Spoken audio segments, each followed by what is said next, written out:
Para mí es un honor poder hablar hoy de Dostoyevski, como ha dicho Rita, que celebramos este año el 200 aniversario de su nacimiento.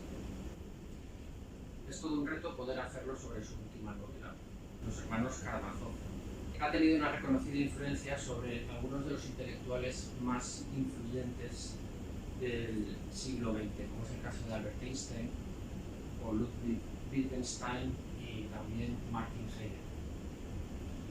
Para Albert Camus, el profeta del siglo XIX no fue Karl Marx, sino Dostoyevski.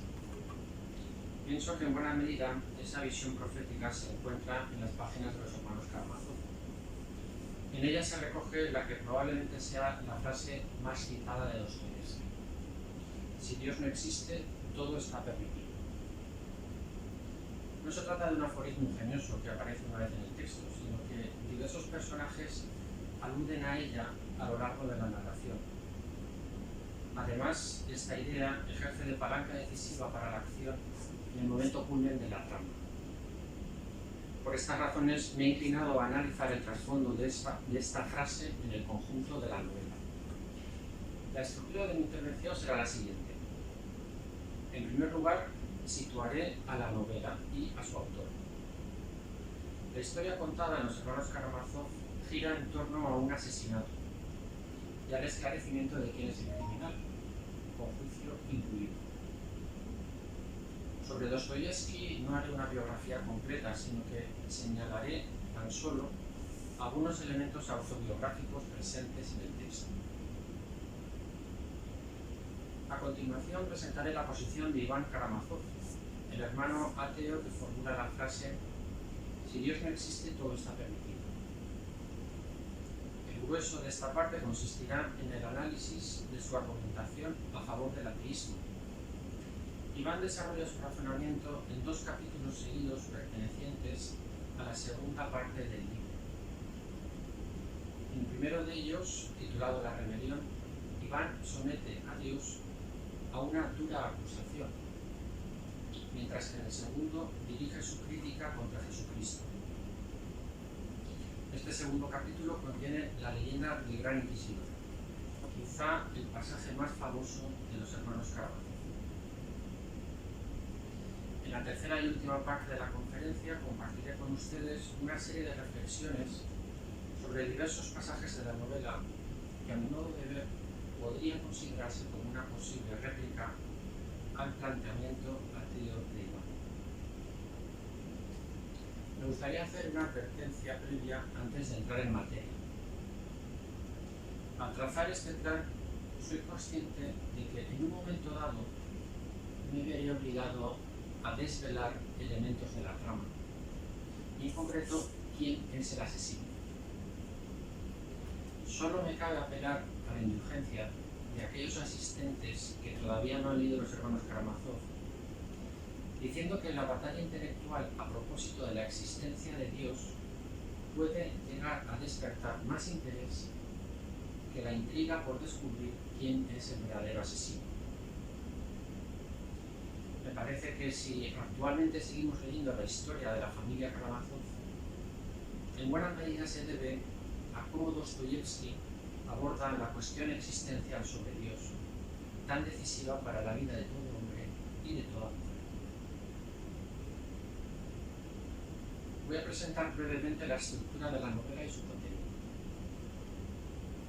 Los hermanos Karamazov se publica como folletín, un formato similar a las series de televisión actuales.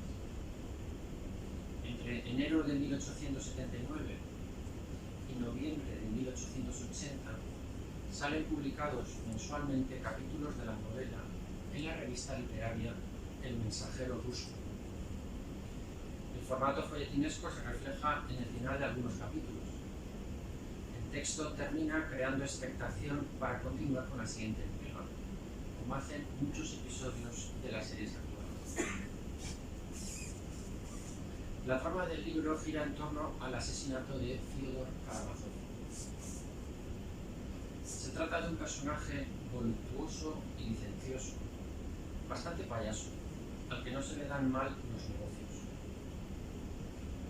Se casó 2 veces y ambas esposas fallecieron relativamente jóvenes. Con la primera mujer tuvo a Dimitri y con la segunda a Iván y a Alyosha. Cada hijo es muy diferente el uno del otro, si bien todos reconocen que la sangre karamazoviana corre por sus venas, aludiendo a esa fuerza vitalista y desbocada que ven en su padre. Dimitri es un militar de la reserva, muy fanfarrón e impetuoso, que pleitea con su padre por la herencia de su madre. El diálogo entre ambos se va haciendo cada vez más difícil, hasta que la relación se tensa de forma muy alarmante. Iván es el hermano culto, estudió en París, es inteligente y se declara completamente ateo. Alyosha tiene una bondad natural y un talante extremadamente conciliador. Recientemente ha entrado como novicio en un monasterio cercano a la ciudad. Allí vive Zósima, un monje con el que Alyosha se encuentra especialmente vinculado por su forma de santidad. Hay un cuarto hermano, hijo ilegítimo de Fiódor, llamado Smerdiakov. Trabaja como sirviente en casa de Fiódor, sin que éste le reconozca como hijo. Dentro de este núcleo familiar se va a producir un conflicto amoroso que será determinante para el film. Dostoyevski demuestra un dominio narrativo excepcional al trazar un juego amoroso a 5 bandas, en el que el amor, los celos y el orgullo jugarán un papel crucial. Encontramos una rivalidad amorosa entre Fiódor y Dimitri por Ushenka, un compromiso formal de matrimonio entre Dimitri y Katerina, y un amor mutuo, pero inconfesado, entre Iván y Katerina. Una vez presentados los personajes principales de la novela, vamos a conocer un poco mejor al autor. No me es posible realizar un recorrido por la vida de Dostoyevski, puesto que requeriría más tiempo del que disponemos. Lo que haré más bien es señalar algunos de los elementos autobiográficos que podemos encontrar en la narración. Pienso que este breve elenco nos servirá también para valorar hasta qué punto el autor se implicó en la redacción de los hermanos Karamazov. Algunos de estos elementos autobiográficos son los siguientes. El epígrafe que abre la novela dice así: en verdad os digo, si el grano de trigo no cae en tierra y muere, queda él solo, pero si muere da mucho fruto. Se trata de unas palabras tomadas del Evangelio de San Juan. Esta misma cita se encuentra esculpida en la lápida de la tumba de Dostoyevski. A Alyosha le gusta tratar y hablar con los niños. Dostoyevski tenía una gran facilidad para relacionarse con los niños. En la primera parte, Zósima consuela a una mujer que ha perdido a su hijo de 2 años. Le dicen que el pequeñín se encuentra en esos momentos junto a Dios en compañía de sus ángeles.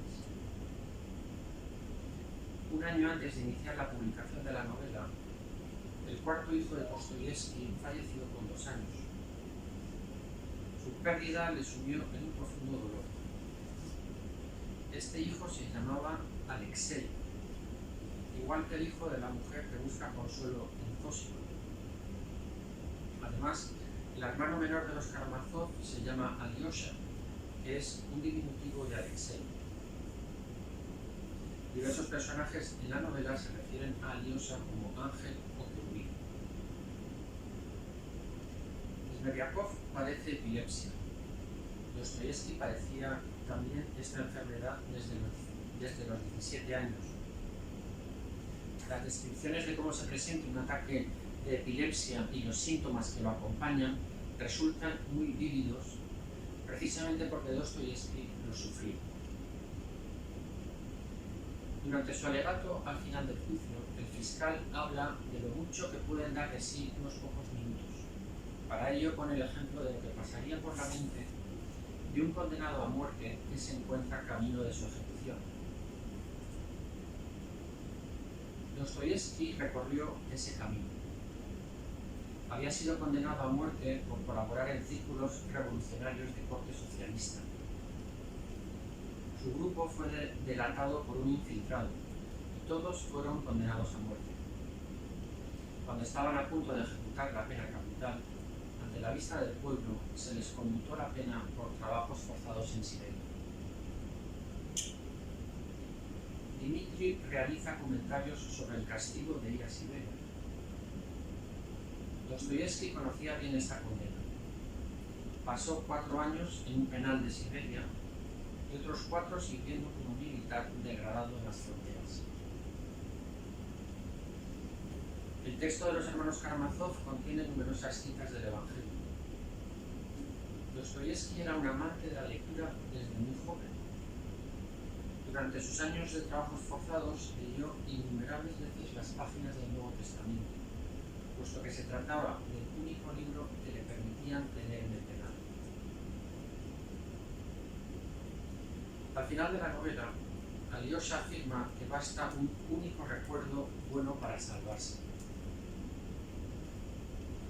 Dostoyevski se salvó de la desesperación en el campo de trabajos forzados gracias al recuerdo de una buena acción que un campesino rudo hizo por él cuando era un niño.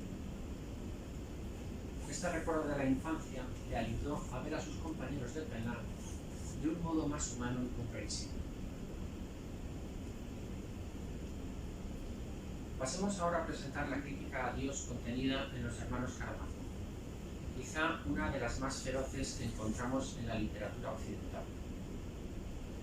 El portavoz de este ataque será Iván, el hermano oculto de la familia. Esta crítica tiene lugar en una memorable conversación entre Iván y Alyosha. No obstante, antes de analizar su contenido, me gustaría dirigir brevemente la atención a la primera vez que Iván plantea la relación entre Dios y la libertad humana.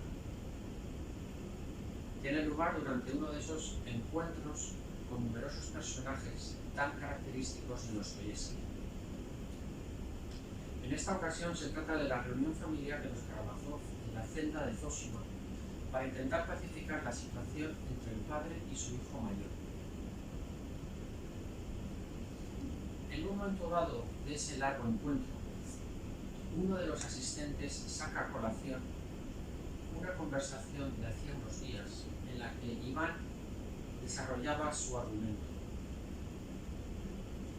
Según Iván, no hay ninguna ley, ni siquiera la llamada ley natural, que nos pueda obligar a amar a nuestros semejantes.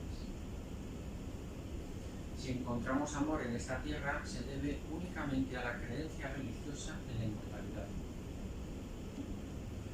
Ahora bien, si se priva a la humanidad de la fe en la inmortalidad, como podría suceder en una visión materialista del mundo, entonces no solo se secará el amor de forma inmediata, sino que ya nada sería propiamente inmoral.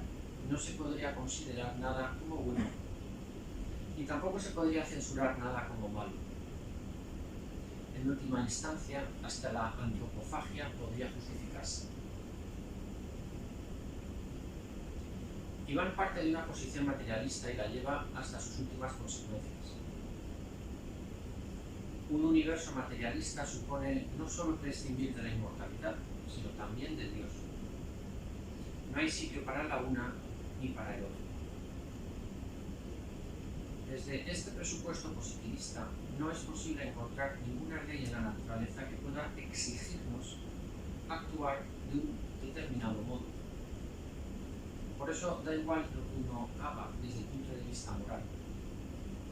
Si la vida en la Tierra es la única disponible, y si no hay ninguna autoridad legislativa suprema, entonces se carece de motivos naturales y de razones morales que premien o condenen un determinado comportamiento. Solo si se prescinde de la existencia de Dios puede afirmarse que el hombre es realmente libre para hacer lo que quiera. Este es, en el fondo, la argumentación que hay detrás de la frase: si Dios no existe, todo está permitido. Alyosha, el hermano pequeño y joven novicio del monasterio, estuvo presente cuando Iván expuso estas ideas en la celda de Zósimo. Desde hacía tiempo, Alyosha tenía curiosidad por saber, por más detalles, qué había conducido a su hermano Iván hacia una visión tan firme contra Dios.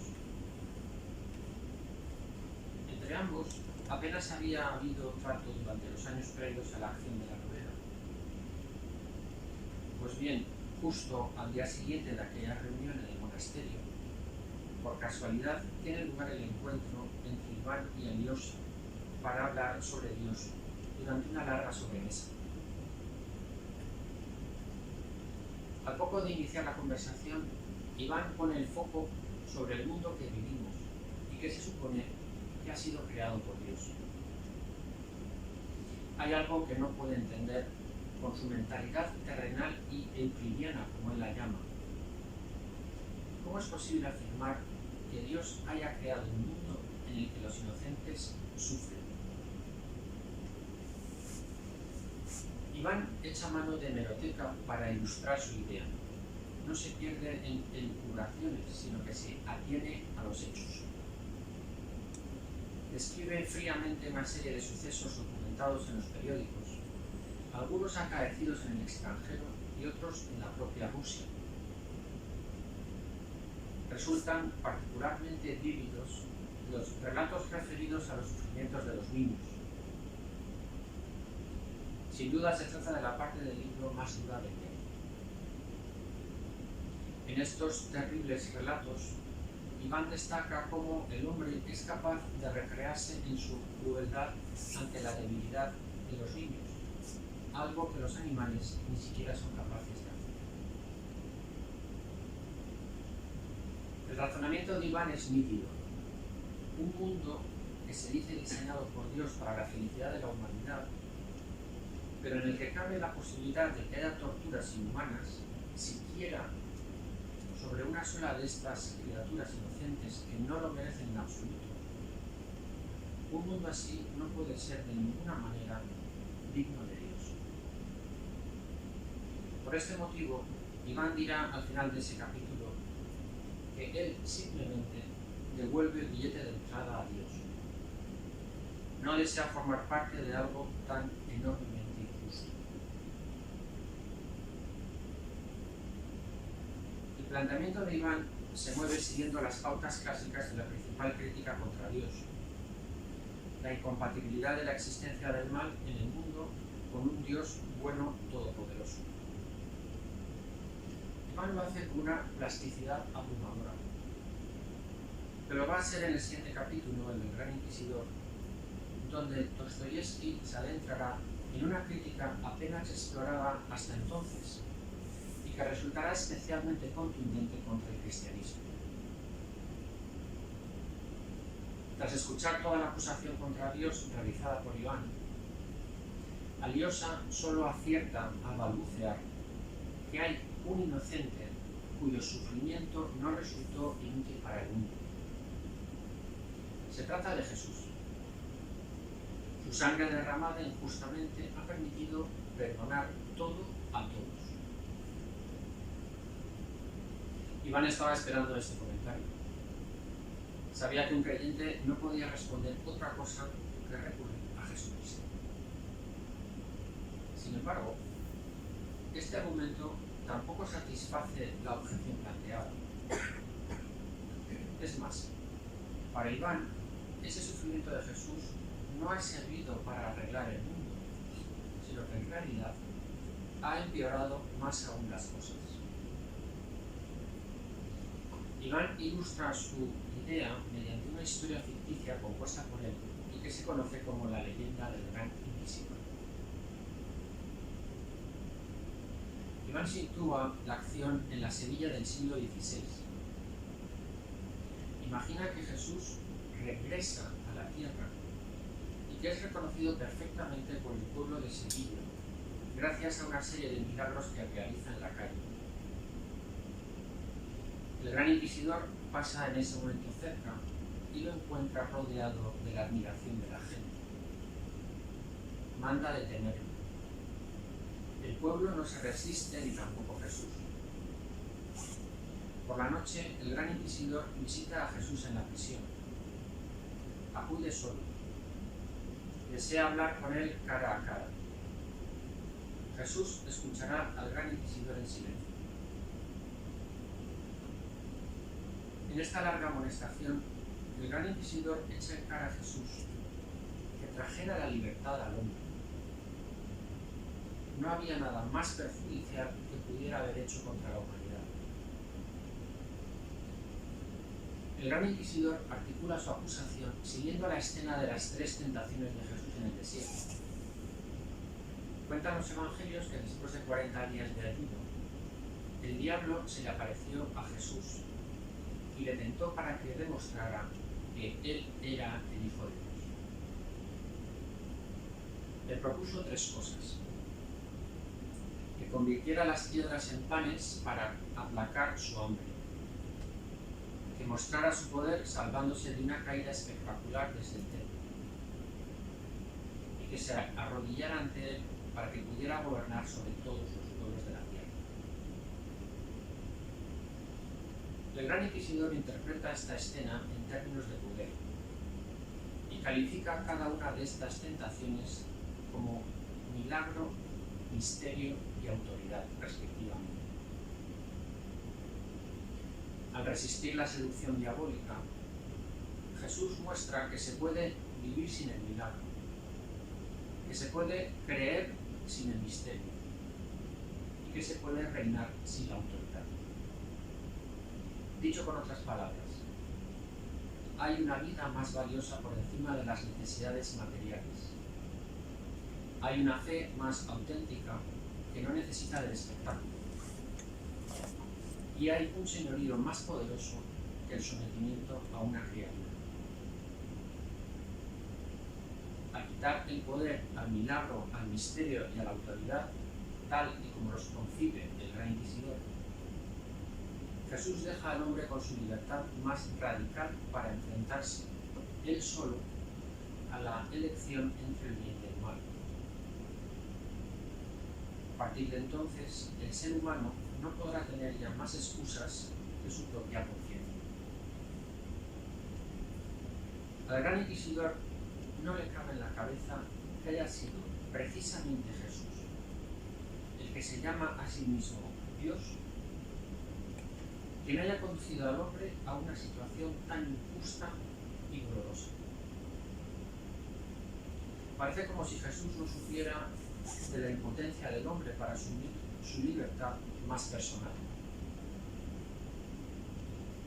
La indefensión ante la propia conciencia obligó a los predecesores del gran inquisidor a implantar un régimen que hiciera viable la felicidad. Los hombres necesitan que se les dijera lo que se podía hacer y lo que no se debía hacer.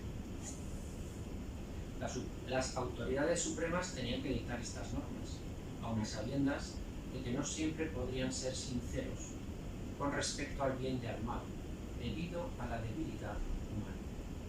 La felicidad estaba por encima de la verdad. Es que el gran inquisidor no tiene otra salida.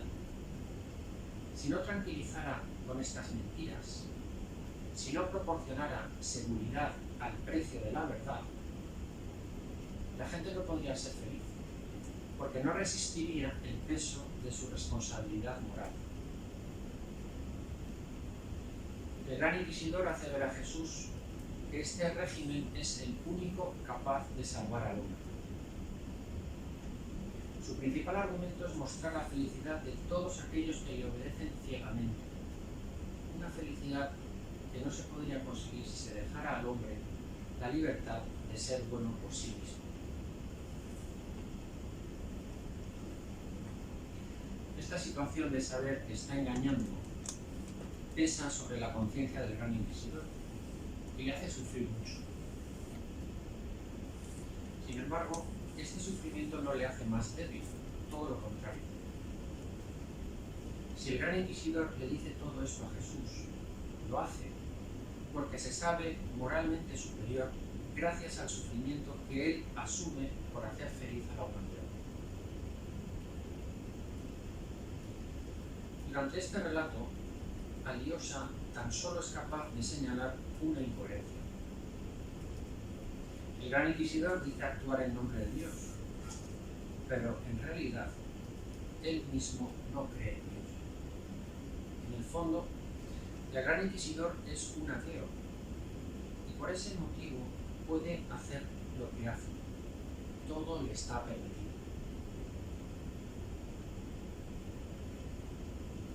No es difícil de imaginar el impacto que tendría la publicación de estos dos capítulos en la serie folletinesca.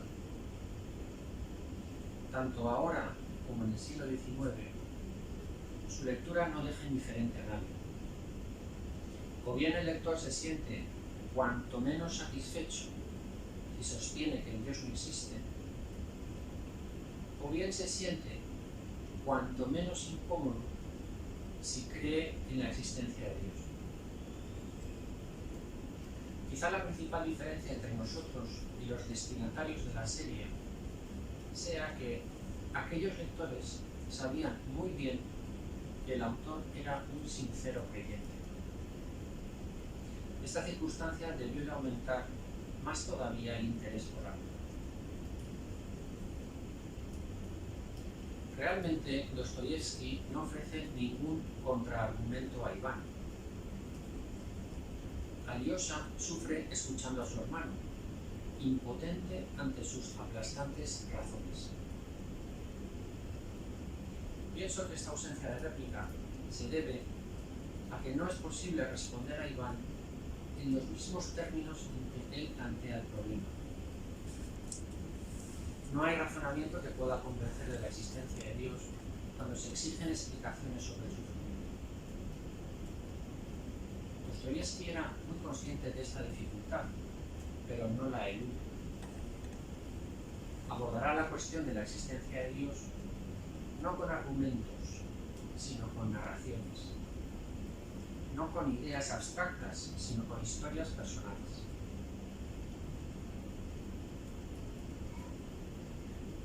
En la tercera parte de la conferencia me voy a fijar en la trayectoria de dos personajes que, a mi modo de ver, podrían interpretarse como una réplica al ateísmo de Iván. Uno de ellos es el propio Iván. De él nos interesa repasar brevemente tres escenas.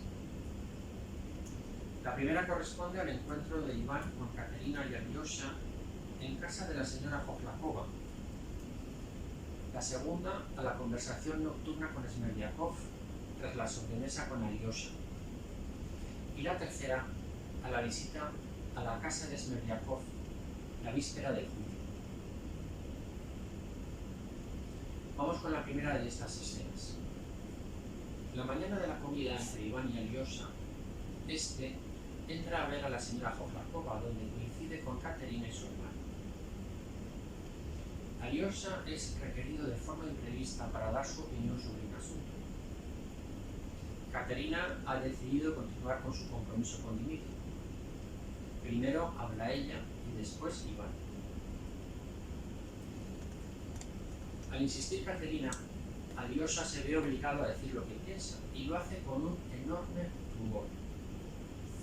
No va a los detalles periféricos, sino al fondo del asunto. En su opinión, no solamente que Iván y Caterina no se están diciendo la verdad, es que no quieren decirse la verdad. Esta intuición de Alyosha se verá corroborada por parte de Iván en posteriores ocasiones. En realidad, Iván dice a Caterina lo que ella quiere oír, no lo que le conviene. De alguna forma, tenemos reproducido a pequeña escala el planteamiento del Gran Inquisidor. Iván construye un discurso hueco alabando a Caterina por su lealtad a Dmitri, porque quiere evitar pagar el precio que supondría decirle la verdad. Esto es, no quiere verse rechazado por Caterina. Esa verdad, que tan evidente resulta para Alyosha y para la señora Joflakova, no es otra que el autoengaño de Caterina, que dice amar a Dmitri, cuando en realidad a quien ama es a Iván. y lo mismo le sucede a Iván con Caterina. Lo peor de todo es que ambos se están torturando inútilmente. En esta relación se aprecia cómo el orgullo puede ahogar un amor sincero, porque un corazón que se nutre del orgullo antepone la propia complacencia al bien del otro. Cuando se arrincona a la verdad, el corazón termina incapacitándose para amar verdaderamente. Esto es, se vuelve incapaz de procurar el bien del otro en razón del otro. En el caso de Iván, esta debilidad se le hará patente cuando, al cabo de 2 meses, deba afrontar el dilema de señalar al verdadero asesino de su padre. Continuemos con los acontecimientos de Iván de ese día. Por la tarde, Iván come con Alyosha y le habla extensamente sobre su ateísmo. Es la conversación correspondiente a los 2 capítulos analizados antes. Al terminar, ya de noche, Iván regresa a casa y se encuentra con Smerdyakov, que le estaba esperando en la entrada. En esta entrevista inesperada para Iván, se prepara realmente el asesinato de Fyodor, el padre de los Karamazov. Smerdyakov esboza un escenario en el que él podría fingir un ataque epiléptico si Iván se marchara al día siguiente. Al estar Smerdyakov fuera de combate, sería más fácil que Dmitri se acercara a la casa de noche para matar a su padre, tal y como lo había dicho a gritos el día anterior delante de todos los hermanos. Aquí viene lo interesante. Iván comprende el plan, no lo cuestiona y termina cediendo tácitamente. En efecto, al día siguiente, Iván sale hacia Moscú por la mañana. Smerdyakov tiene un ataque de epilepsia por la tarde. Y por la noche, Fyodor aparece asesinado en su dormitorio justo después de que Dmitri haya ido a comprobar si Yushenka estaba con su padre. En la madrugada, Dmitri es arrestado y acusado de haber asesinado a Fyodor.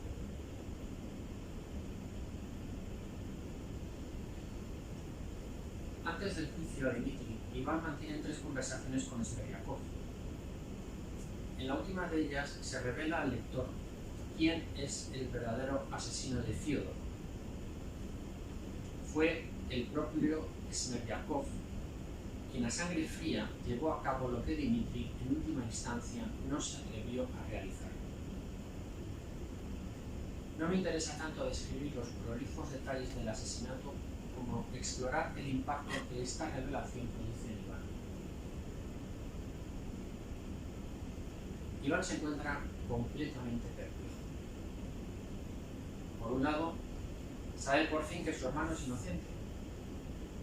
Ahora bien, dadas las pruebas contra Dmitri, lo más seguro es que éste termine castigado en Siberia. Por otro lado, tiene ante sí al verdadero asesino, un indolente Smerdyakov. Iván lamenta sinceramente el asesinato de su padre. Sin embargo, Smerdyakov ve este crimen como lo más normal del mundo y además considera a Iván como su cómplice. También Smerdyakov se sorprende un poco. En esa conversación, en varias ocasiones recrimina a Iván su miedo actual en contraste con la valentía que mostraba cuando afirmaba arrogante que si Dios no existe todo está permitido. Pues bien, esta idea había calado en el corazón endurecido de Smerdyakov y él había razonado perfectamente. Matar a Fyodor no supone ningún trauma para Smerdyakov, como tampoco le afecta en absoluto saber que Dmitri va a ser condenado de forma injusta, pues al fin y al cabo todo puede hacerse dado que Dios no existe. La revelación de Smerdiakov y sus sarcasmos hunden a Iván en una profunda crisis. Esa crisis se había incubado en las anteriores conversaciones con Smerdiakov, a medida que Iván cobraba conciencia de que en el fondo de su corazón había deseado la muerte de su padre. Esto era algo inconcebible para él, dado su alto ideal moral y su mentalidad euclidiana.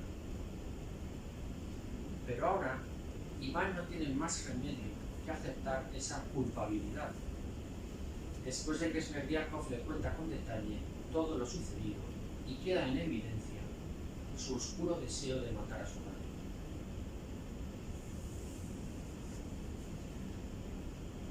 Por su conversación con Alyosha, sabemos lo sensible que Iván es ante el sufrimiento de los inocentes. En este nuevo escenario, resulta que está en la mano de Iván salvar a su hermano Dimitri, que es inocente, si inculpa a Smerdiakov en el juicio. El gran problema es que en esta imputación él mismo se vería envuelto, pues tendría que reconocer su complicidad con el asesino, no solo a nivel práctico, sino también a nivel intelectual. La crisis de Iván se agudiza. Este dilema va a revelar que carece de los resortes morales para actuar como debería. Podríamos pensar que Iván sí tiene esos resortes morales. Al fin y al cabo, él es quien mejor ha condenado el mundo creado por Dios, basándose precisamente en razones morales.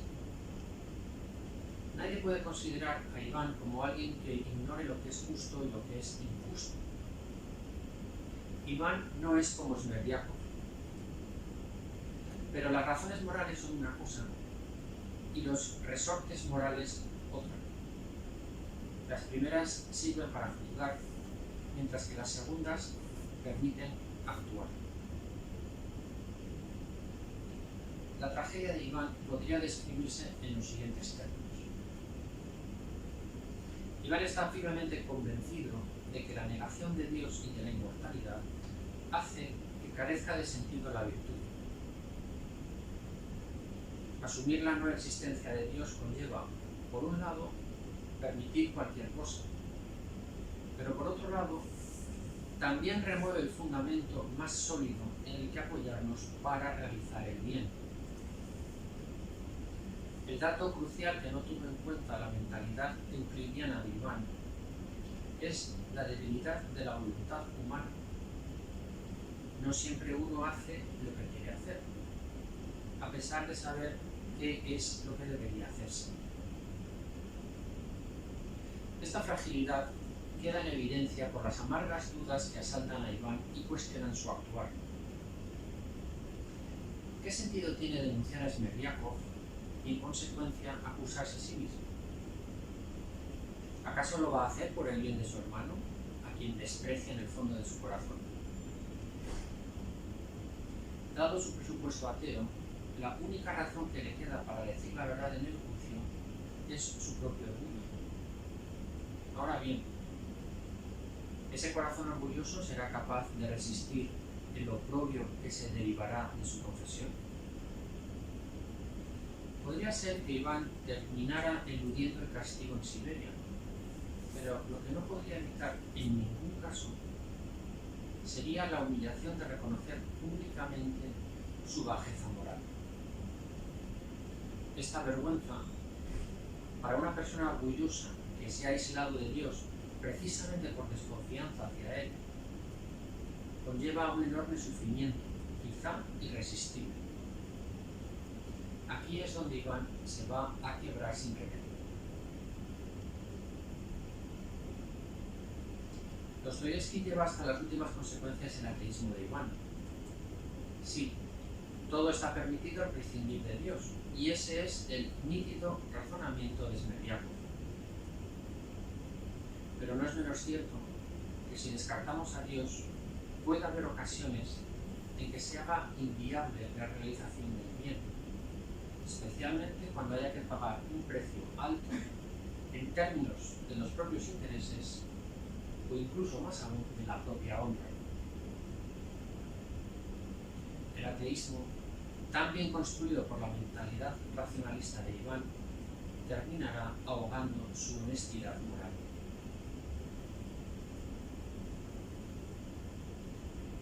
Si la novela nos contara solo la historia de Iván, ciertamente se trataría de una tragedia terrible. Pero Dostoyevski nos ofrece numerosos contrapuntos de esperanza. Uno de ellos es Dimitri. A pesar de que carece de la cultura e instrucción de Iván, alcanzará lo que su hermano es incapaz de aceptar gracias a la nobleza de su corazón. Voy a seleccionar 3 comentarios de Dimitri que podrían interpretarse como una réplica a las 3 ideas de Iván que hemos repasado antes. La idea de que todo está permitido si Dios no existe, la idea de rechazar el mundo creado por Dios debido al sufrimiento de los inocentes y la idea de imponer una moral que prescinde de la verdad. Justo después de aquella reunión en la celda de Zósima, en la que Iván afirma por primera vez que todo está permitido si excluimos la inmortalidad, Alyosha se cruza casualmente con Dimitri. Este se encuentra vigilando los accesos a la casa de su padre y se le ve enormemente alterado. Al igual que hará Iván al día siguiente, Dimitri habla largamente con Alyosha sobre la cuestión de Dios. Pero ahora no encontramos una mentalidad euclidiana y racionalista, sino un corazón inquieto e indeciso. El mal no es algo frío que se pueda juzgar desde fuera, sino que puede llegar a ejercer un cierto atractivo sobre el corazón humano. Dimitri lo describe con palabras de poeta. Antes había estado citando a Schiller profusamente. Dimitri experimenta en su interior la fascinación por la belleza, pero sabe que detrás de esta belleza se esconde un misterio que califica de aterrador. Caracteriza esta belleza como la lucha entre el diablo y Dios, con el corazón del hombre como campo de batalla. Dimitri no contempla la contienda entre el bien y el mal como un espectador desde fuera. La sufre en su corazón. Este padecimiento se pondrá de manifiesto 3 días más tarde, durante la fase de instrucción, cuando Dimitri confiese su larga pugna interior a cuenta del dinero que Caterina le había pedido que enviara a su hermano. Ahí, Dimitri no solo cuenta con vergüenza la canallada que ha hecho a Caterina, su prometida, al quedarse el dinero para gastárselo con otra mujer, sino que se reconocerá sin paliativos como un auténtico canalla. Dimitri es bien consciente de que no todo está permitido. Pero lo crucial es que Dimitri sabe el porqué de esta restricción. Esa razón no depende de un legislador trascendente y todopoderoso, sino que se encuentra ligada íntimamente a la identidad de la persona. Dimitri sabe que no da igual hacer una cosa que otra, porque al optar por el bien o por el mal, uno se transforma por aquello que elige. Por eso Dimitri insiste durante la instrucción en que él es un canalla y un ladrón, porque ha traicionado y le ha robado a Caterina. Sabe que ha hecho mal, sabe que podría no haberlo hecho, y, lo más grave, sabe también que él mismo se ha hecho malo. Dimitri no se engaña. Como dirá Grushenka de él en la instrucción, Dimitri es capaz de decir cualquier barbaridad, ya sea para burlarse o por tozudez, pero si va en contra de su conciencia, jamás mentirá. Les dirá la verdad a la cara. Pueden creer. Para comprender mejor en qué consiste este hacerse malo, hemos de continuar con las otras dos escenas sobre Dimitri. La segunda idea de Iván es el rechazo de Dios por crear un mundo en el que los inocentes sufren. A medida que avanza la novela, el lector se da cuenta de que Dimitri va a ser castigado injustamente por haber asesinado a su padre. Pero Dimitri, a diferencia de Iván, ve en este injusto sufrimiento una oportunidad para purificarse. Su castigo en Siberia puede ser la ocasión que él necesitaba para purgar su corazón y transformarse en un hombre nuevo, es decir, en un hombre que pueda optar decididamente por el bien. Dimitri no concibe esta purificación sin Dios. Explica a Alyosha, con su ardor característico, el himno que espera cantar a Dios desde esas circunstancias penosas junto con el resto de condenados. Pero claro, este Dios al que Dimitri espera cantar no es el arquitecto indiferente de Iván. El Dios de Dimitri es un Dios cuya principal característica es la alegría. Si a Iván se le volvía irresistible la idea de verse castigado debido en última instancia a su ateísmo, Dimitri será capaz de aceptar el castigo precisamente por su fe en este Dios que es fuente de alegría. Vamos con la idea que defiende el gran inquisidor, la de que la humanidad no necesita de la libertad que Jesús ha traído al mundo para alcanzar la felicidad. Si el desenlace de Dimitri es tan radicalmente diferente al de Iván, en buena medida se debe a que ha encontrado algo más eficaz que la falsa seguridad proporcionada por el gran inquisidor. La noche del crimen encontramos a Dimitri camino de Mokroe, totalmente desesperado y dispuesto a suicidarse al amanecer del día siguiente. Sin embargo, algo le sucede en la posada de Mokroe que le hace descartar decididamente tal opción. Con su nobleza característica, Dimitri afirmará posteriormente, tanto en la instrucción como en el juicio, que él es ahora un hombre nuevo. ¿Dónde está la clave de esta transformación? La respuesta es clara. En el amor que Grushenka le ofrece finalmente a Dimitri. Ya no se trata de la frivolidad con la que previamente había estado jugando con el padre y el hijo, sino que Grushenka ofrece un amor purificado y renovado, capaz de engendrar verdadero amor. Lo que salva a una persona no es ofrecerle una certeza aparente con la excusa de su impotencia, como pretende Iván a través del gran inquisidor, sino mostrar a esa persona la verdad de su vida a través de un amor que comunica misericordia. No estamos ante un razonamiento matemático, ni ante una ley física, sino que más bien podríamos decir que nos adentramos en la sinergia del amor. Se trata de un dinamismo que siempre se inicia con la experiencia del don. Se aprende a amar en la medida en que uno es amado.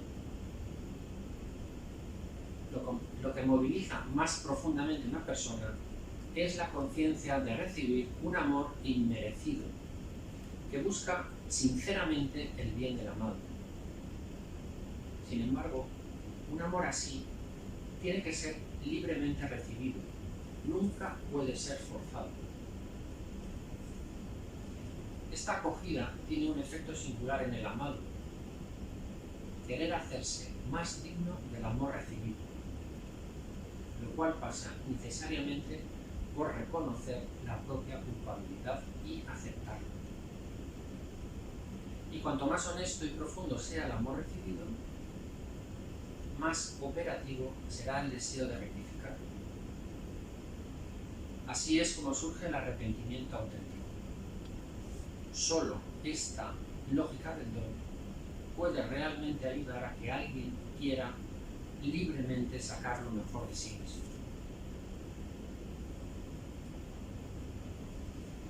El contraste entre Iván y Dimitri se refleja en la cita evangélica que abre la novela.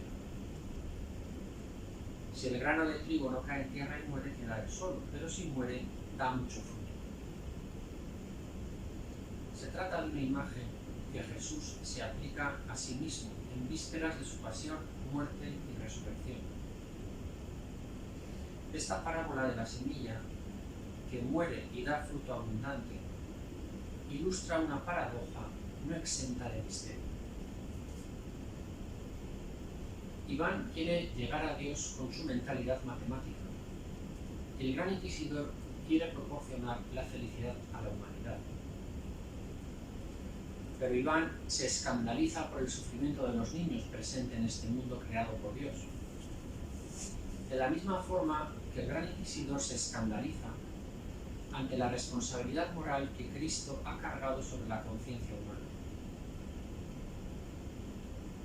Por eso la lógica de Iván le lleva a devolver al Dios creador el billete de entrada a este mundo. Y el gran inquisidor no tiene otra opción que deshacer la obra del Dios hombre. Ambos se alzan moralmente contra Dios y le acusan de falta de amor a la humanidad. Ahora bien, Iván no admite que en su mundo perfectamente concebido tenga cabida el misterio. El misterio de un corazón capaz de amar la vida, sí, pero que también puede llegar a regocijarse en el sufrimiento gratuito infligido a los semejantes. De la misma forma, tampoco el gran inquisidor comprende la inaudita novedad que Jesús había traído a la tierra. Un amor rebosante de misericordia, capaz de movilizar el corazón roto del hombre para que pueda curarse y amar en plenitud. En su afán de justicia, ambos perderán de vista el resorte clave que necesita el corazón humano para rectificar: la esperanza de un amor vivificado por la verdad. Será Dimitri quien hallará esta esperanza transformadora al saberse amado radicalmente por Grushenka. Este encuentro, inesperado pero real, le mueve a querer con toda el alma hacerse digno del amor auténtico que Grushenka le ofrece. Se reconocerá un canalla y querrá cambiar de verdad para corresponder mejor a ese amor. De la misma forma que la semilla muere para hacerse fecunda, también Dimitri acepta perder su honor con la esperanza de renovarse interiormente y dar el fruto propio de alguien que ama. Así es como Dimitri afrontará por fin la verdad de su vida, sin vacilaciones. Y una señal cierta de esta disposición interior será su conciencia de participar en la alegría genuina, aquella que proviene del designio divino originario, aquella que Dimitri califica como el gran privilegio de Dios. Este es tan solo un hilo dentro del enorme tapiz tejido por Dostoyevsky en Los hermanos Karamazov.